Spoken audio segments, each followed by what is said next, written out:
statement, a few opening remarks, and then we can get right down to the issues at hand. And I turn this over right now to you, Sikyong. Please. Thank you for joining us. Thank you, Josh. Thank you, Josh. Before we start the conversation, I would like to thank Carl Gershman, our very old friend who's known to the Tibetans for the last, I think, more than 27 years out of his 37 years of presidency of National Endowment for Democracy. From the time, if I recall, I think most of your association were with our common friend, Lodi Gary, because of whom you understood India and the Indian people much better than what you used to know about them, and your interest in India. Also because Tibetans are settled in, most of the Tibetans are settled in India. Throughout your presidency, the Central Tibetan Administration and the National Endowment for Tibet the National Endowment for Democracy had a very, very strong, cordial, mutually respectful relationship with Carl personally and National Endowment for Democracy as an institution. And we are also very thankful to the American leadership, both in the White House as well as Congress, for all the support through many decades for the Tibetans. And we see that whether it's a Republican government or a Democrat government, we have always enjoyed bipartisan support in the United States, and also bicameral support. I take this opportunity to thank Carl again for introducing and sharing a lot of American value, which are based on democracy, human rights, and dignity for human beings, other human beings. So thank you so very much, Carl, for this. And I know that your successor is coming in a few months. So we look forward to working with him. But at the same time, it will be a big loss for us that you're going. But we have we have confidence that we can continue our relationship with your success and with the team that you are leaving behind, Vice President Tsering and our friends in the institution. So I really look forward to carrying forward the legacy that you left behind, and work with the new leadership. And thank you for all the support and help and friendship that you extended, and the many occasions that you had with His Holiness, meeting him in different places, and including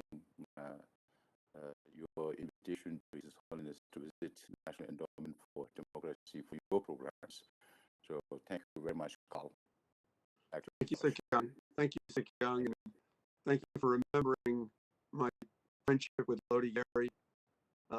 And we all look forward to celebrating His Holiness's 86th birthday next month together. Thank you very much. It's been a great honor. Thank you. Thank you both. So, Sikyong, let me begin by asking you, for our Washington audience, primarily to explain what the CTA is, what its purpose is, what it does, how you can have a transfer of political power in an exile community, and how the example of having a democracy in exile has been important to both the Tibetan movement, but also as an example to other exile movements around the world. The Central Tibetan Administration, some people call it the government in exile, but in our books, in our charter, it's the Central Tibetan Administration, which represents the Tibetans inside Tibet. We have to be the spokesperson on behalf of the Tibetans who are suffering inside Tibet, and also work for the welfare of the Tibetan diaspora. So the main responsibility of the Central Tibetan Administration is to see how best we can resolve the Sino-Tibetan conflict and to look after the welfare of the diaspora. And the community in size is quite small in the exile community. So we are talking about 130 to 140,000 Tibetans, out of which about 10,000 are in Canada, and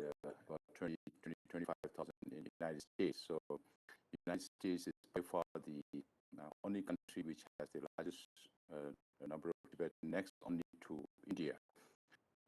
Therefore, it's a pleasure to be talking with you, and through you reach out to the government of the United States and people of the United States to thank them for all the help and the support they have extended to us over the years. So the introduction of democracy in the Central Tibetan setup goes way back to 1960. And that goes back to the inspiration that His Holiness got from his visit to India in 1956-57, which was also preceded by his visit to China. So, despite his Holiness' young age at that time, way back in 1951, when he took over the political and temporal rule of Tibet, even though he was very young, he got exposed to two different political systems of governance. And he was very, very, even though the Indian parliament was quite chaotic, he was very, very impressed with the freedom for the elected representatives to speak their mind. So as soon as coming into exile, not even 1 year after coming into exile, under very, very difficult circumstances, His Holiness decided to take up democracy as a system of governance for the Tibetans in exile, and he asked people to elect their representatives. So since 2nd September 1960, we had a parliament. Then His Holiness introduced a constitution for Tibet in 1963, after a thorough process from 61. And since then, we have been taking small steps forward in democracy, because our people had no understanding of what democracy was, what it entails, what are the institutions that are involved in this.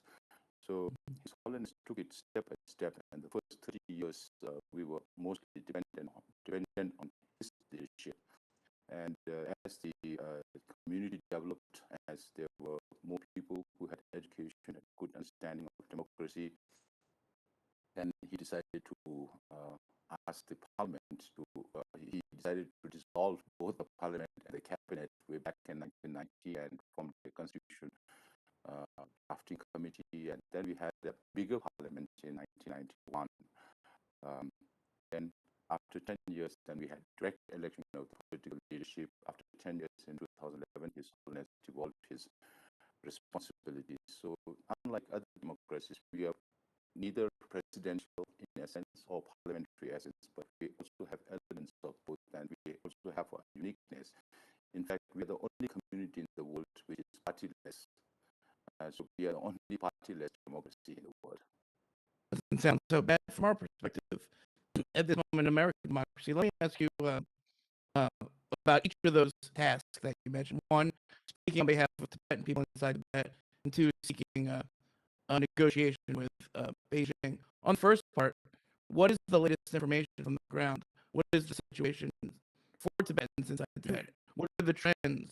What are the recent practices as part of the crackdown? And what should the international community know about what's going on inside Tibet on the ground? I think the overall policy of President Xi Jinping is to consolidate all the powers to the central government or the Communist Party. And that is very evident in terms of its relation with the international partners, including the immediate neighborhood, where they are being very belligerent, and within China, including people in the places like Mongolia or Uyghur, which is very much highlighted in today's time, and inside Tibet, in Hong Kong, and also its relationship with Taiwan. So it's not a good pointer. I feel that they are not going on the right path. But lately, we have been hearing some noises about President Xi Jinping asking all the embassies around the world to improve the image of the Chinese government internationally. But without resorting to the core values that the international community cherishes, it will not be possible to please the Western nations to improve the image of China and its leaderships and policies. So just like in other parts of China, dealing with its nationalities, we also face the same problems, but it's not so much visible because of the currency of emerging situation in Uyghur or Hong Kong. So the Tibetan issue has taken a little backseat, but the ongoing destruction and devastation of the identity of the Tibetan people, which concerns the Tibetan language, Tibetan religion, Tibetan territory, and more importantly, the Tibetan environment, which concerns not only the Tibetans on this plateau called the roof of the world, but also all the neighboring countries, including Pakistan, China, Burma, Laos, Cambodia, Thailand, Vietnam, and China itself. So even though the rate of self-immolation that has started in 2009, more than 150 Tibetans have self-immolated without harming a single Chinese.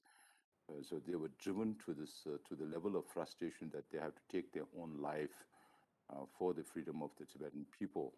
That has come down a little bit, mainly because there is a lot of restriction from the Chinese government. So if I have to go into detail on each of the issues, it's going to take a lot of time, but all I No, can no, say no. is I want to ask you to do the situation continues to be very, very grave. And that is also the reason why we say we don't have time. So the demographic aggression that's happening inside Tibet. So I also tell my compatriots who advocate independence for Tibet that another 20, 30, 40 years down the line, if we are not able to go back to Tibet, even autonomy. So that is the level of urgency that we are talking about inside Tibet. I understand. Thank you very much. I remember clearly in 2017, the 550 Forum, and the idea was to take 5 years to explore a new dialogue with Beijing. Well, it's almost 5 years now. How's it going? Are there any signs that Beijing is interested in such a resumption of dialogue? And are there any tools that you have to take practical steps towards advancing that dialogue? So it has been just only 15 days that I came to take office. I still have a lot of information to catch up, particularly from the private office as to the number and the level of contacts they have with the Chinese government. And I'm willing to explore all kinds of channels to reach out to the Chinese government. So it's quite early to talk about specific strategies or specific mention about specific channels that we may have or might look forward to have. But definitely we will be trying to seek a lasting, mutually beneficial, non-violent solution to the Tibet issue through the third way, as Carl calls it, or the middle way, as Buddhist calls it, or the Tibetans calls it, the middle way path or the middle way approach. So through this, we hope that better sense will prevail over the Chinese leadership that Tibetan issue is and will be the most easiest issue to be resolved, because we are not resorting to any kind of violence. We have addressed their main concern of not separating from China, but willing to live within the framework of the Constitution of People's Republic of China.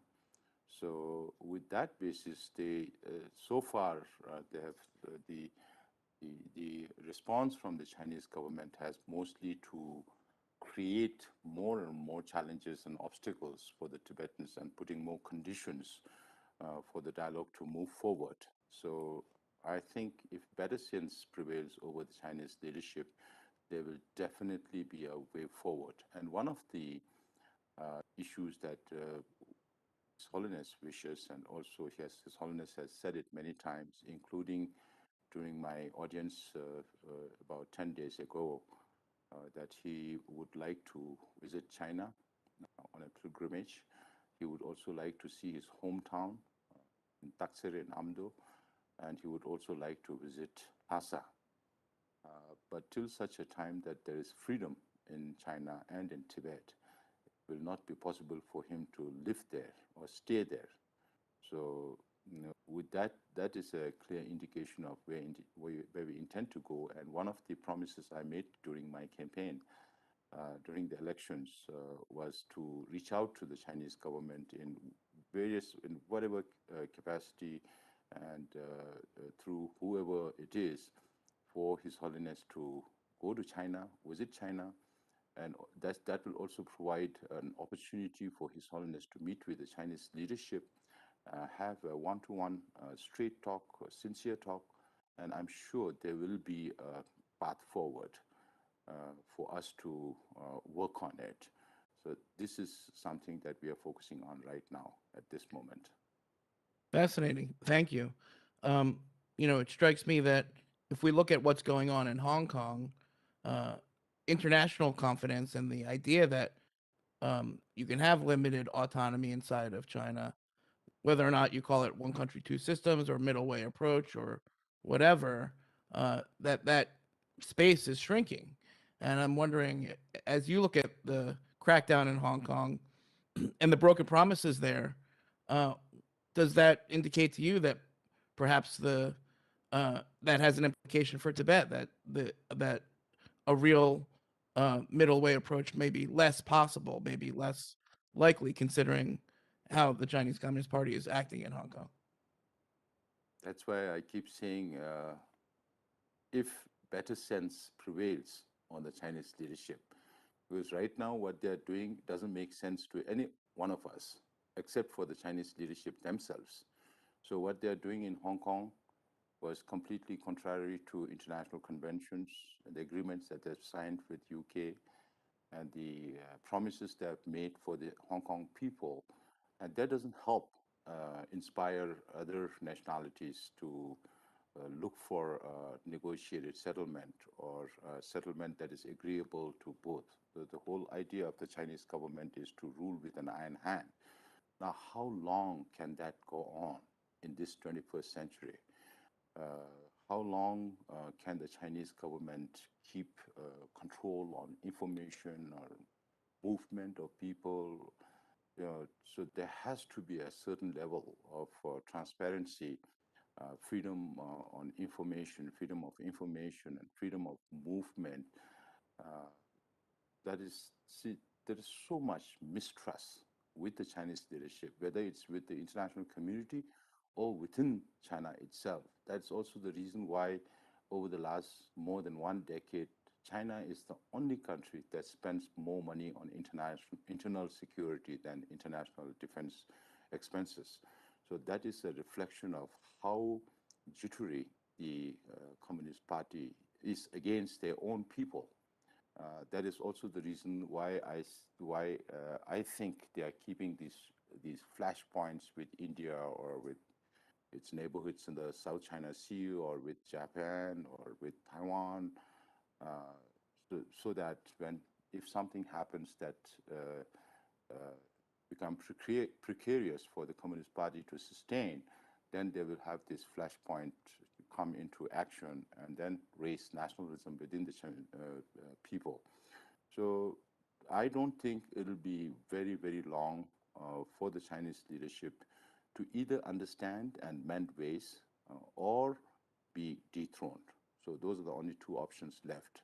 So How the long? one good thing when you talk about consolidation, again, one person becomes very powerful, uh, but at the same time, that person also have to take the responsibility for any failure of the government. So they should be ready to take on both. How long? It's very difficult to say. I don't have a crystal ball. Neither can I go to the lamas for divinities as to when this is going to happen. But this is inevitable because we believe in the law of impermanence, and change is the only constant. So That's therefore, true. change has to happen. There is no choice. Thank you. Thank you. I remember when I had the chance to ask a question of His Holiness in Dharamsala, I asked him about the U.S. government at that time, run by President Trump. And he said two things. He said America First was quote unquote not very nice, but he also said that the American people have a role in promoting democracy and freedom. And I'm wondering, as you look at Washington under the Biden administration, what do you want them to do? What are your asks of Washington, of Congress? What are your specific requests that the U.S. administration and Democrats and Republicans could reasonably hope to accomplish to help Tibet and the Tibetan cause?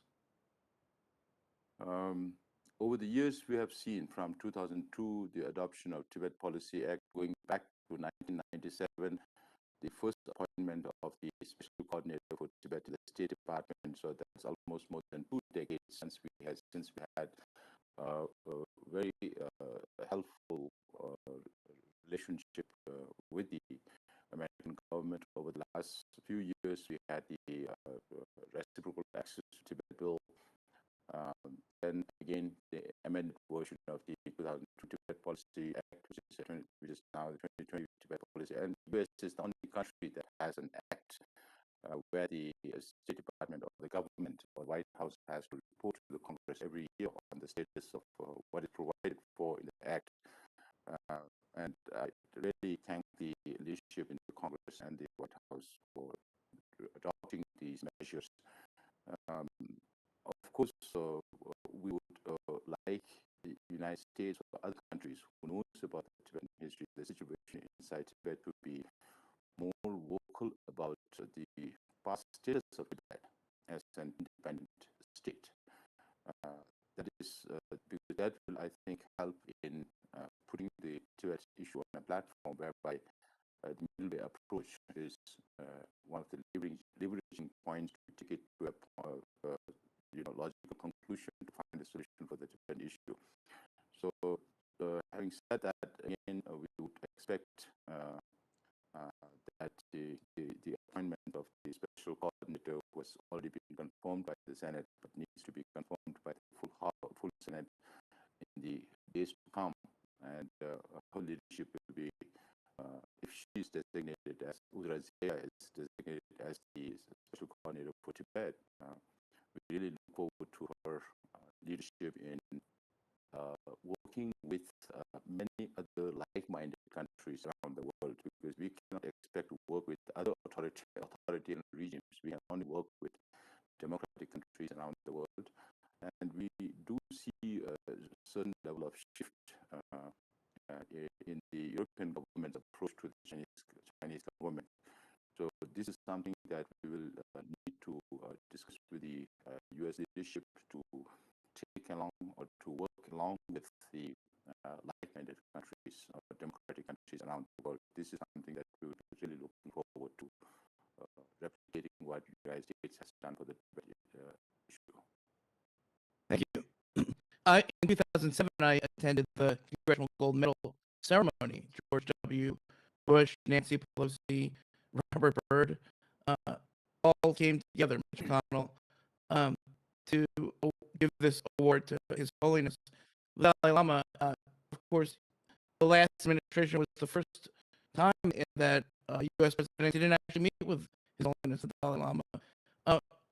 When the COVID permissions permit, does His Holiness have a plan to come to the United States and meet with President Biden? I think that will depend a lot on what the situation commands at that time.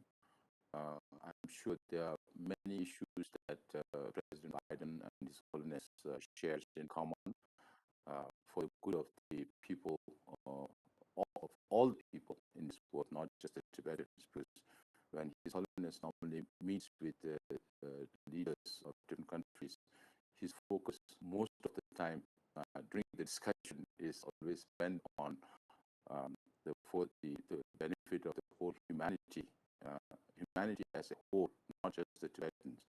The Tibetan issue becomes just a part of that discussion. So if His Holiness physical conditions allows for long journeys, I'm sure he would be very happy to meet with President Biden and discuss on universal issues that concerns humanity. But it's very difficult to say as to when that could happen, and it will also depend on how the White House approaches this issue.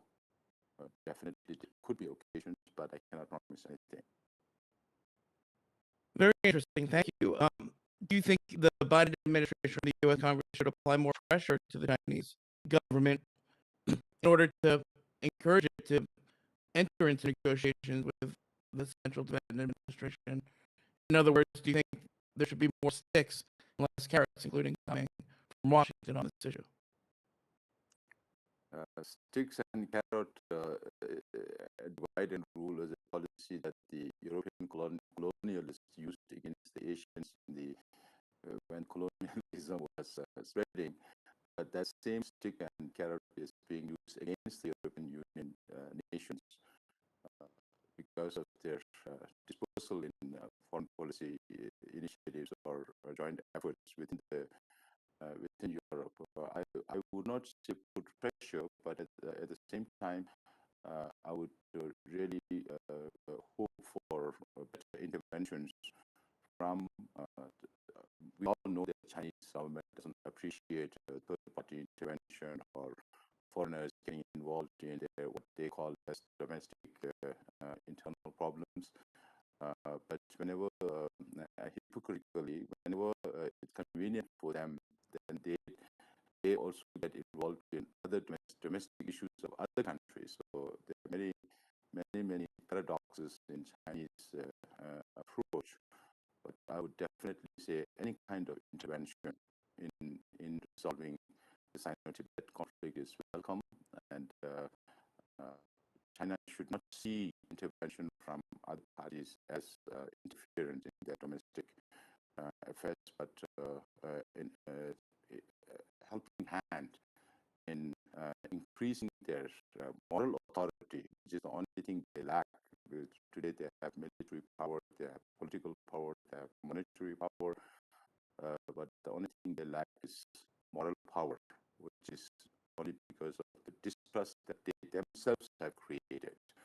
So if they change, I'm sure there will be a lot more things going on, not just with Tibetans or Uyghurs or Mongolians, but very, very beneficial for the whole of China, that the whole world expected them to become a more responsible world leader after or at the time when China was became a part of the World Trade Organization. But things right now doesn't seem to be moving in that direction. So let's hope that China will have a turnaround and then join the world community and leading it in a manner that is acceptable to everybody of this world, not just for the Chinese leadership, but for the people around the world. Excellent. Thank you. As you know, Sikyong, many people around the world are watching the Chinese Communist Party prepare to appoint what will essentially be a fraudulent, fake reincarnation of His Holiness the Dalai Lama. It seems that Beijing is proceeding with these plans in the same way that they did, of course, with the fake Panchen Lama so many years ago. What are you guys doing? What is the CTA doing to prepare for that and to counter that? And can you tell us about how far along you are in thinking about that, please? Even the Central Tibetan Administration, I don't think we can play, the Central Tibetan Administration cannot play a role in choosing the reincarnation of His Holiness the Dalai Lama, because that is purely religious matter that has to follow religious rituals and a lot of divinations and other things that are involved. And I personally am not the leader of a tradition. I'm not a lama or a reincarnated lama.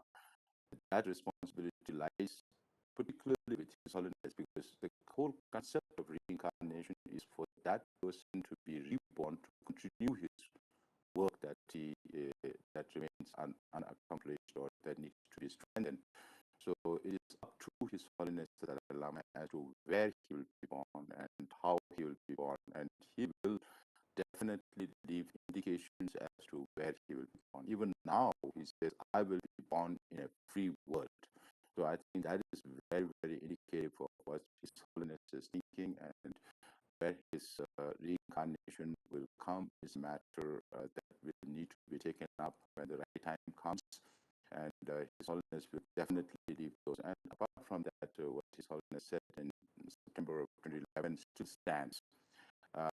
The issue of His Holiness reincarnation is now not just related to Tibetans, because the follower of His Holiness has extended beyond the boundaries of Tibet in Mongolia and the San republics of Russia, the Himalayan belt. And now we have more and more relations with Buddhists in China and Korea, Japan, and most of the Southeast Asian countries.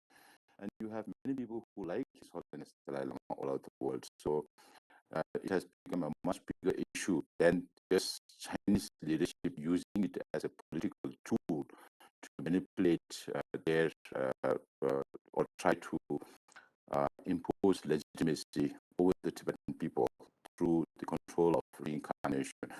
And if you go back to Chinese claims, I can only say that the 11th Dalai Lama was the only one that was chosen through the golden urn. The 9th and the 11th, they were chosen through the golden urn, but even before that process started, it was already confirmed that they are the incarnates of the previous Dalai Lama. So all these rhetorics and speaking of the historical facts doesn't help. It's very important that we stick to facts and truth, and be more responsible towards your own people, so that you don't create any more injuries in the heart of the people that you rule. So if you're really concerned about the people you rule, then you should be concerned about the aspiration of the people, not just impose your own will. So far, the biggest problem with the Chinese leadership is they fail to understand the real aspiration of the people, whether it's the Tibetans or the Uyghurs, because throughout so many centuries, we have been Buddhist, and it's ingrained in our brain to be Buddhist. And that is something that everybody cherishes. But when you stamp on the freedom of that part, that includes the Tibetan language, then it's very difficult to win the heart of the people. It's not possible to win that. Even after 60 years, the spirit of the Tibetans inside Tibet remains very, very strong. So material development, which is the mantra of the Chinese government to resolve any kind of conflicts, it's not the only way forward. They need to understand the aspiration of the people more than anything else. Thank you very much. I remember 2008, the Beijing Olympics was a time of great suffering and strife in Tibet for Tibetans. Protests, crackdown that led to the increasing surveillance and repression and harsh conditions inside Tibet. Now, as we look towards the 22 Olympics again in Beijing, what do you see? Do you see this as another opportunity for the world to speak up about human rights inside China? Do you see this as another opportunity for Beijing to clamp down and increase its repression? And do you believe the world should boycott the 2022 Olympics in Beijing, as many in Washington are suggesting? When China bid for the Olympics, for the 2008 Olympics, starting from the year 2000, 2001, that was also the period when U.S.-China trade relation was signed, and China, the CACC was also formed, Congressional Executive Commission on China was also formed because of this, and China became part of the World Trade Organization, and there were a lot of expectations from different world leaders on how to approach with China and see if they can be part of the responsible global leadership. But that has not happened. And 2008 was a great grand coming out party for the communist leader to be, to showcase to the world that this is what they can do. And it was a huge matter of prestige for them. And that could be one reason why the dialogue process started in 2002, and immediately after the Olympics was over, that fizzled out in 2010. So we can definitely definitely understand how China strategized to minimize international opinion on them by just having show the facade of conversation or dialogue, but on the ground really not happening and no improvement whatsoever. Practically. So this time it's a little different. China is a lot more powerful, a lot more stronger than it was in the beginning of the century. So the sports is always a very contesting, very sensitive issue, because sports is one thing, politics is another thing. But then everything is so interdependent, as we say in Buddhism, that you cannot leave one item out and just consider the other one, because everything is related. So participating in Beijing Olympics, it kind of connotes to a certain level of accomplice in joining their effort. So if the world community is really serious about bringing China or making China accountable for what else they are doing, then a more comprehensive approach is necessary, whether it's sports or whether it's economy or other things. So I think right the Tibetans who have to request governments or sports body not to participate in Beijing Olympics, but I think the leadership is coming out from the different nations. We are becoming a part of chorus that we were leading way back in the beginning of this century. So we are happy that the world community has finally understood that this is something that they have to be really very careful about. So if I'm hearing you correctly, you're saying that the world should boycott, but not because the Tibetans are asking them to, but because it's the world should stand up for human rights based on its own values. Am I hearing you correctly? Is that what you're saying?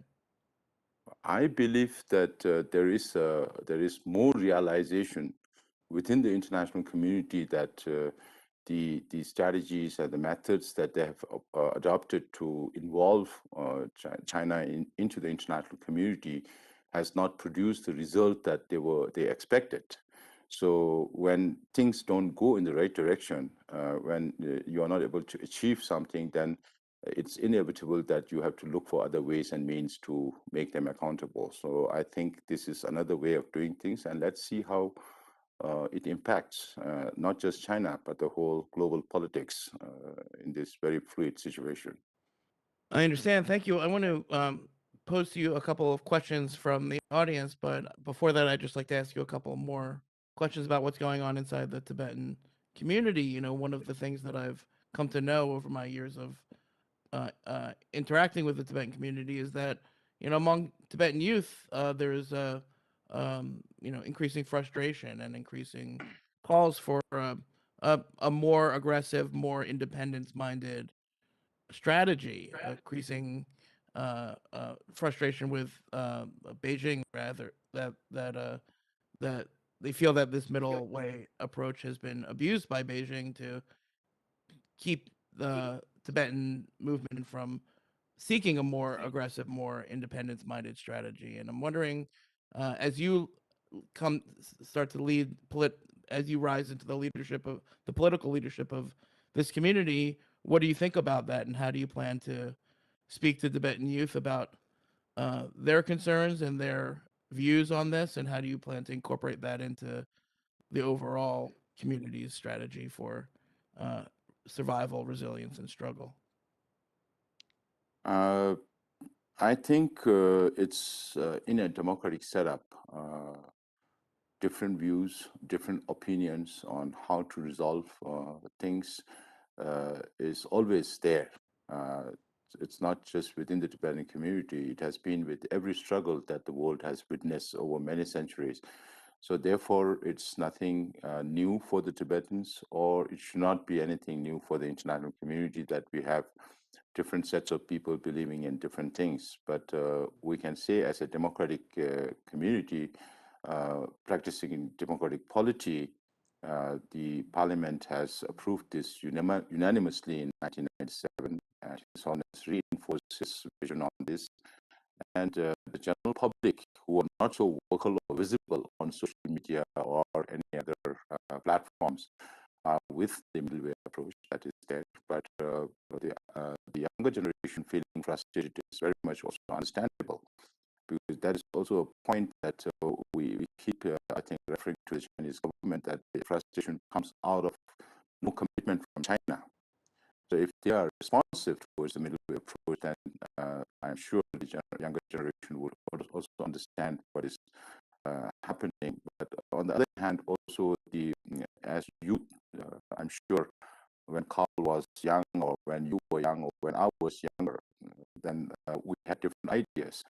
But when you join political career, and then when you're exposed to so many situations, and when you get this opportunity to have an overall holistic view of the ground realities that is happening in Tibet, in China, or internationally, then you realize that, okay, we need to have a pragmatic approach, and the approach that His Holiness has adopted, not just proposed, not decided overnight.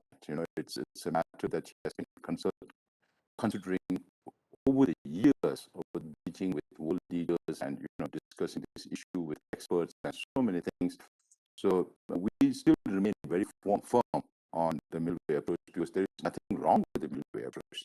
The only thing wrong with the whole thing is how is China responding to the pragmatic approach of His Holiness the Dalai Lama. So this also, I'm sure, the younger generation understands, but there may be areas that we can assist the younger generation. That's also one reason we have this huge plan to launch a Tibet advocacy group campaign all around the world. On the one hand, we have a huge social and demographic change happening in the Tibet diaspora. Tibet is moving out of India and Nepal to the Western countries. So these days you find Tibetans in more than 25 different countries, and they have become citizens in those countries. They speak those languages, they understand the system. So we have a huge potential there as Tibetans to lobby for Tibet. And this is what we are planning to harness, to work together with particularly the youth, of course, not limiting age, but provide opportunity for any single Tibetan who would like to contribute to or work together with other Tibetans. That is something that we will really be officially launching, and it will be my personal effort to meet with every youth group or single youth wherever I go, wherever I travel, in any part of the world, wherever we have a Tibetan community, and we have to be bridged between the older generation and the new generation that is coming up. So it's very, very essential that the youth are also informed. So when people take informed decisions, then we cannot be wrong. When we take the decision based on half of the information then we lack in certain areas. So this is something, it's a challenge, but it's achievable, that we can work together. Understood. Thank you so much. This is sort of a composite of some questions that we are getting from listeners. I have received different variations of this basic question, which is basically that at what point would you have to conclude that the Chinese Communist Party has rejected the diplomacy toward the middle way approach, and what would be the signal that that wasn't going to work, and then is there a plan B? What other approach could there be after that? Now, as a matter of policy, it's not something that the Sikyong addresses by himself, or the cabinet decides as to what can be done. As I mentioned before, we have our own peculiarity in the formation of our government and the systems that the organs of the democratic institutions that we have in place. So it has to be, if there is anything new that we have to adopt, then there has to be a referendum with the public, and then approved by the parliament. So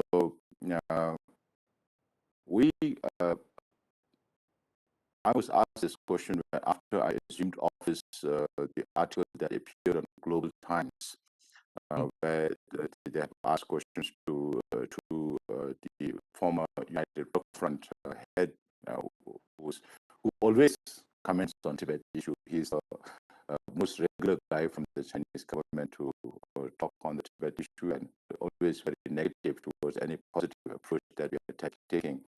And then there was also this other scholar who was interviewed.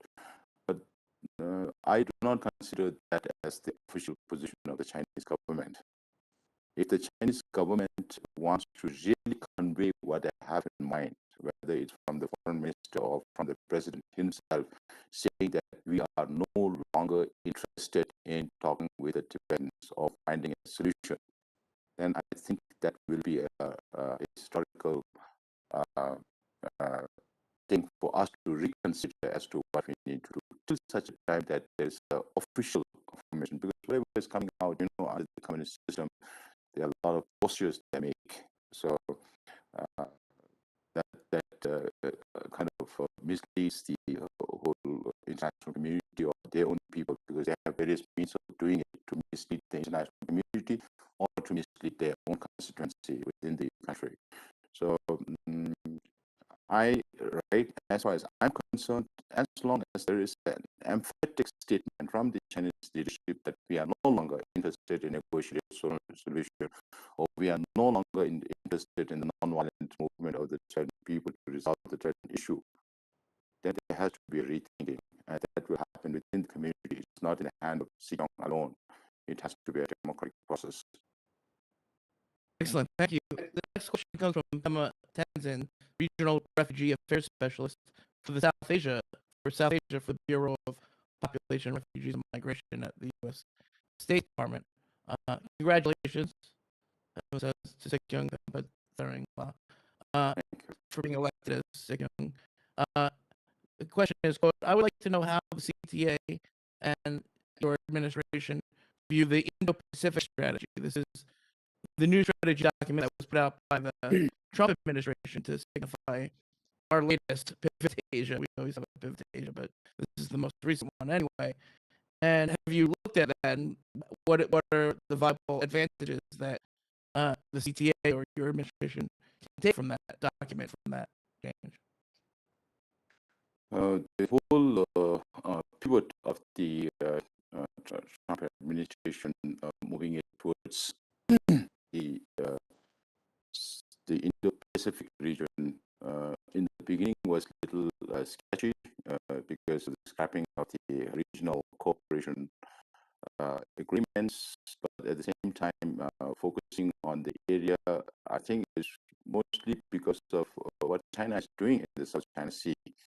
It's all compounded by China's own action by building airstrips on islands that didn't exist before, or creating problems with all its neighbors, whether it's Vietnam or Philippines, Malaysia, Brunei, Australia, Taiwan, whoever it is. So, and also since the whole area is a major maritime route, it really concerns the international community on the movement of goods and services in that area. So I think it's very, very important for